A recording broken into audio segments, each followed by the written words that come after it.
Hi again, and welcome to another one of my videos. This is still keeping with the same track where we had scientific skills, but now we're going to be talking about how to draw tables, graphs, and diagrams.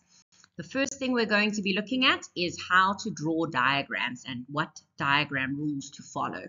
Very, very important that you have to follow the diagram rules. You can't not follow them because you will not get the marks. In grade 8 to 9, it's very important to follow the rules so that you get all of the marks. So let's say a diagram is out of 10 marks.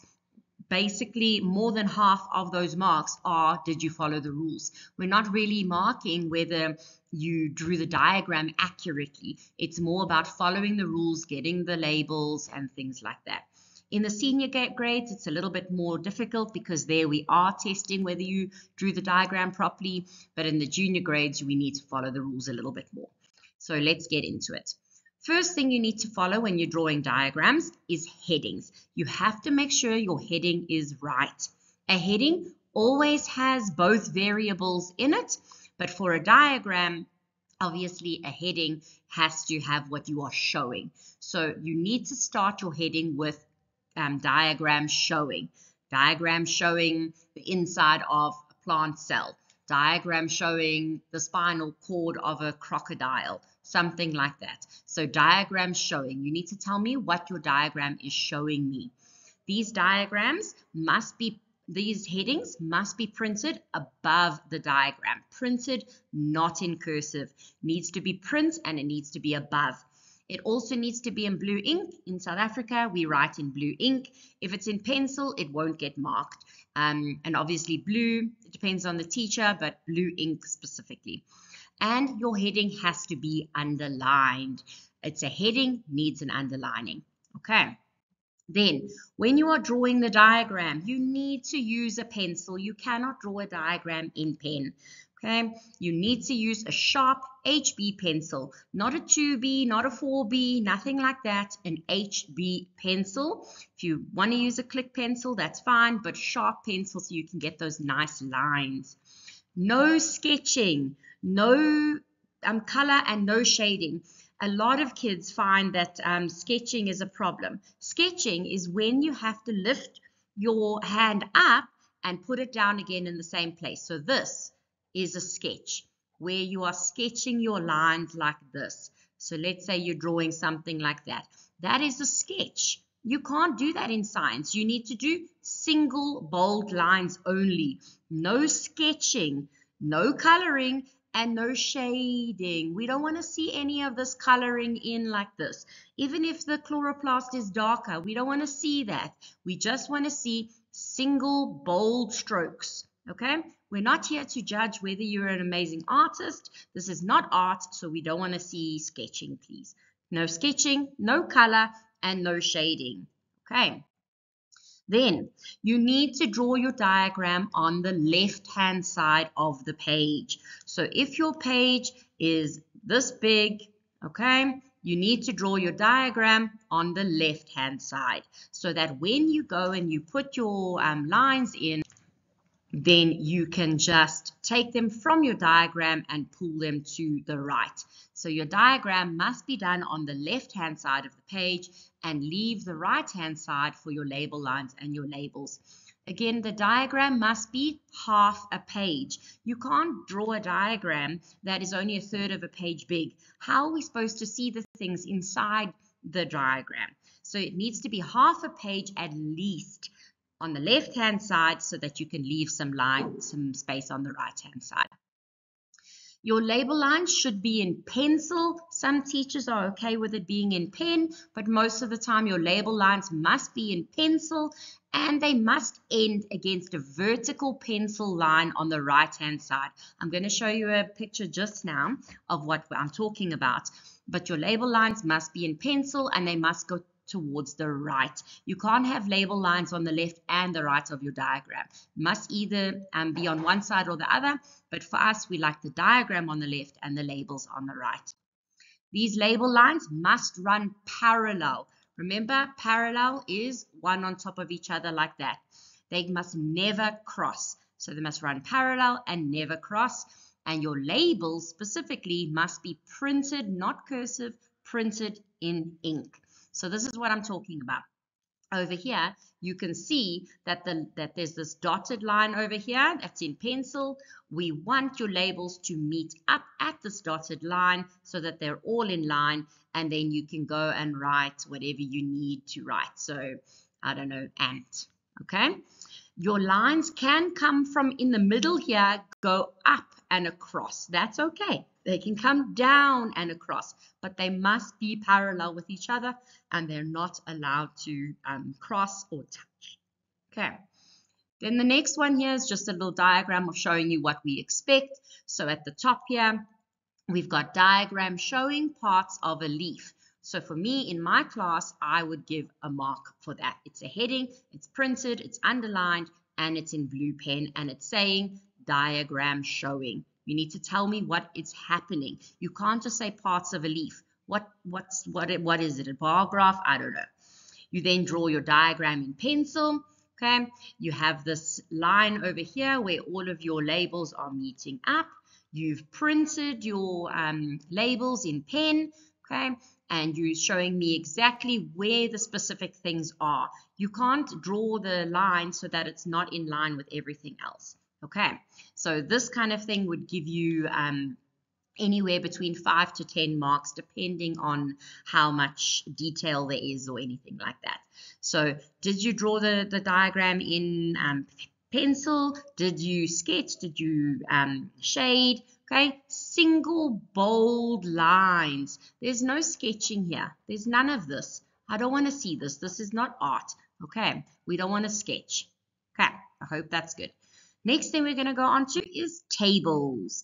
So tables are really, really important because this shows you all of the results you're going to get from your experiment. So tables are really important in that aspect, but again, you have to follow rules.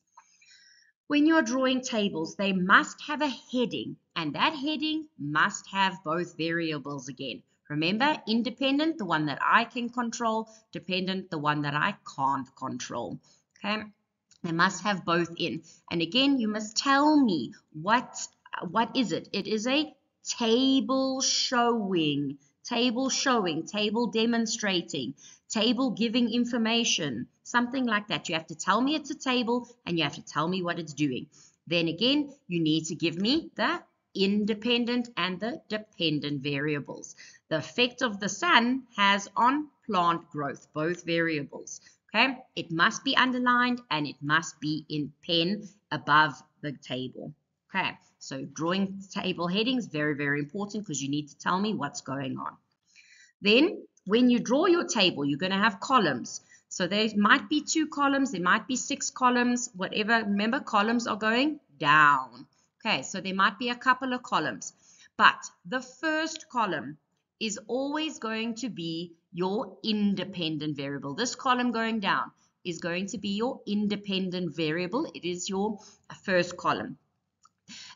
They must also then have units if units are available. If units are not available, then it's fine, but the heading must also have units in it. So if this was the amount of sun, you could put it as a percentage, okay? And if the second column over here was height, you could then say it's in millimeters or whatever.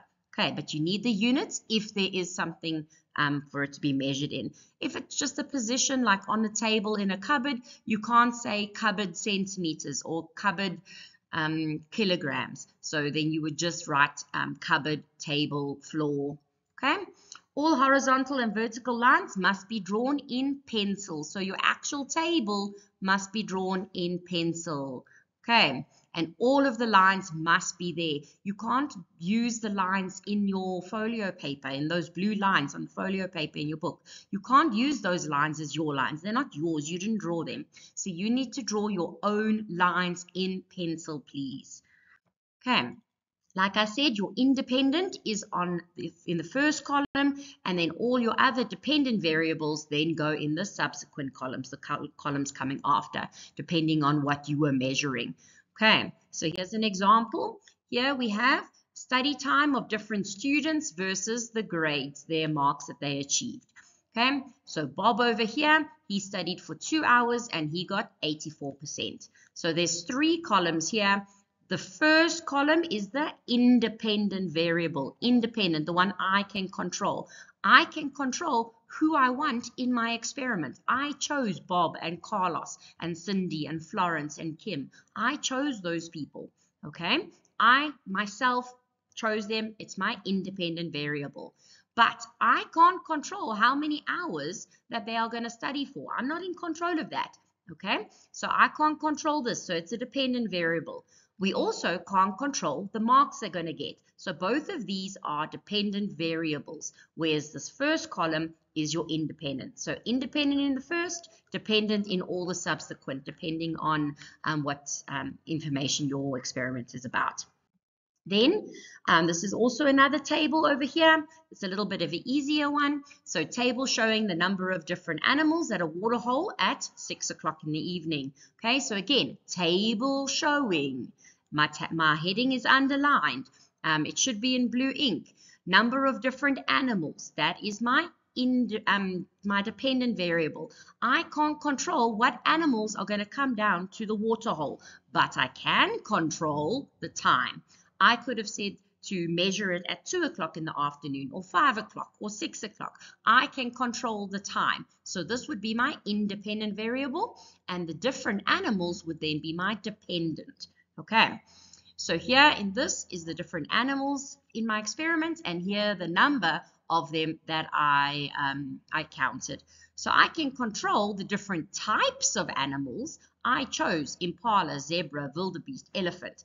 I didn't choose giraffes and warthogs. So I chose the type of animal that I counted. So this is then my independent variable, but I can't control the number of animals that were at the waterhole. I can't go to the impala and say, you 20 impala will go down to the waterhole at 6 o'clock tonight. They're not going to listen to me. I don't speak impala. So you need to know which one is your independent and which ones then are your dependent.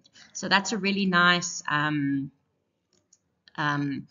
graph table just to see the different ways that you can sort of know where the independent and dependent variables are. Okay. Next one we're going to do is bar graphs. So this is a bar graphs. Okay. We all know that we also get histograms, but in science we don't really do histograms, so I'm not going to mention histograms, but we do get bar graphs. So again, for bar graphs, it's a graph, so we must have a heading, and the heading must have my independent and dependent variable. Remember, independent, the one I can control, dependent, the one I can't control. With a bar graph, we all know that on a bar graph there's going to be bars. But there are rules to these bars. These bars need to have equal spaces between the bars. Okay, so if here's my graph, and then here's my first bar, let's say this space here is, from here to here, is 2 centimeters. Then I draw my next graph. From here to here must also be 2 centimeters. So this space and this space must be the same. They must have equal spaces between each bars. Same for the bar size. The bar size must also be the same. Okay, so your bars must be the same size and the spaces between them must be the same size. They don't have to be the same size to each other, but they do need to be the same size. The bars must be the same size and the spaces between them must be the same size. For me, I actually give a mark for that. Are your bars the same size? Yes. Is the spaces between your bars the same size? Yes. 2 marks. So for my grade 8s and 9s, that's how I would mark that. Okay, so equal spaces between the bars, and the bars must be the same size. There must also be a space here between the y-axis and your first bar. Okay, there has to be a space there. So please do not draw your bar right on the end next to your y-axis. We don't do that on a bar graph. Bar graph, you have to draw it away from the y-axis. Okay. You then need to plot a suitable scale for your x and your y-axis. The common thing is for people to go up in whatever number is in the table. You can't do that. If the table says 5, 9, 22, and 109, okay, a lot of people tend to go and then just put those numbers in. You can't do that. You've got to go up equally. So if you're going to go up, you need to go up in 5s or 10s or 15s, 20s, or go up in hundreds or thousands or whatever you want to do. You've got to plot a suitable scale for your graph. Don't rely on the information in the table to give you your scale. You need to come up with your own scale. So easy ones are obviously like single digits, but if you need to go up in hundreds, go up in hundreds, go up in thousands, whatever is necessary. You need to make sure that you are labeling each axis with the variables, including the measurements. So if here's your axes, remember this is your X and this is your Y axis. Okay, you need to label the axes. So your y-axis you'll label going up this way. Your x-axis you can label going this way. Okay, so your x-axis is your independent variable. So this axis is always your independent variable, and your dependent variable is always on the y-axis. So you label them. So if it's temperature, and in brackets you would say degrees Celsius.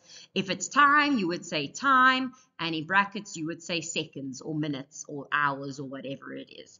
Okay, so you need to label each of your axes with the units. If there is a unit, if there's no unit, then obviously it's not a problem.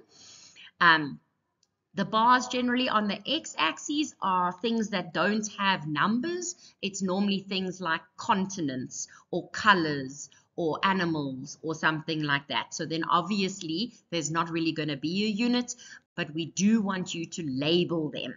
Okay. This is an example of that watering hole table we had earlier. So here, again, heading. A bar chart showing, a bar graph showing. You need to tell me what it is. You need to be specific. And you need to tell me the number of animals at a water hole at 6 o'clock. So here is number of animals. I would have said number of animals, but just number is fine. It is going up evenly. It's starting at 0, then it's going 5, 10, 15, 20, 25, 30, 35, 40, okay? It's going up evenly. You can't go up 5, then 15, then 92. You can't do that, okay? So 1 mark for labeling the y-axis, 1 mark for the scale on the y-axis. Then here on the x-axis, we have animals, or you could say different types of animals, okay? 1 mark for labeling the x-axis, and then labels for the actual bars themselves. 1 mark for labeling the x-axis. Okay, we normally start from biggest to smallest, but it doesn't actually matter in natural science. In life science, it does matter a little bit more. Remember, in physical science, we don't do bars, so you will never have to do a bar graph for physical science. But natural science and life science, we generally go biggest to smallest, but it's not a problem. We'll mark it no matter what. Okay, so 1 to 2 marks for a heading. Generally, 1 to 2 marks for your y-axis, 1 to 2 marks for your x-axis. I would then say, okay, my bars are all the same size, 1 mark. The spaces between my bars are all the same size, 1 mark. And then, depending on how many marks it is, sometimes it would be 1 mark per bar, or it would be 1 mark between 2 bars. So technically a bar graph for me would be out of 10. So just depending on what your teacher says, go with that. But this is how I would mark a bar graph. Okay. So here are examples of the table with the corresponding bar graph. So I wrote this out. So here's a table. Table showing, again, you're telling me it's a table, and you are telling me you are showing the height of a sunflower and the number of weeks it grew. Which one can I control? I can't control the height the sunflower grew. Okay, I can't control that. That's not something me personally that I can control. So the height of a sunflower is the dependent variable, whereas the number of weeks it grew, I can control that because I can say I'm measuring it for 5 weeks or I'm measuring it for 20 weeks. I can control that. So number of weeks is my independent. Height of the sunflower is then my dependent. You told me it's table showing, you printed it in blue, and it's underlined, so 2 marks. Okay? Then I drew my table over here. Here's my table. I drew it in pencil. Yes, 1 mark for drawing it in pencil. 1 mark, did I use a ruler? Yes, I gave a 2nd mark there. Then, remember, the column on the left is my independent. Number of weeks, independent. And then height in centimeters is my dependent variable. Number of weeks, 1, 2, 3, 4, 5. And these are the different heights that I got at the different weeks that I measured it. Okay, so 1 mark for this heading, 1 mark for that heading, 1 mark for filling in the left-hand side, 1 mark for filling in the right-hand side. Okay, that is then out of 10. 10 marks for a table. Okay, this is then the corresponding bar graph over here. Again, we start with the heading, bar graph showing. Okay, you're telling me it's a bar graph and you're telling me it's showing the height of a sunflower and the number of weeks. Again, dependent and independent variable. It's underlined, it's in blue, it's printed, 2 marks. Okay, then we come to the y-axis. Remember, y-axis is your dependent variable, the one that I can't control. So height in centimeters, 1 mark. Did I go up in even numbers? Yes, I started at 0, 10, 20, 30, 40. Okay, that's another mark there. I went up evenly. Then on the x-axis, number of weeks. That is my independent variable. Okay, then did I number my bars? 1, 2, 3, 4, 5. Yes, another mark. Then, are the spaces between my bars the same size? Yes, they are. So, space between the bars, 1 mark. Are my bars the same size? Yes, they are. Space between the bars, 1 mark. And are my bars the right height? Yes, they are. So I get those 2 marks over there. So this is how I would mark a bar graph. Obviously, listen to your teacher, but this is where the general mark allocation goes. Okay, I hope that helped. In the next video, I'll be doing your line graphs and your pie charts. I hope you learned something. Thank you. Bye.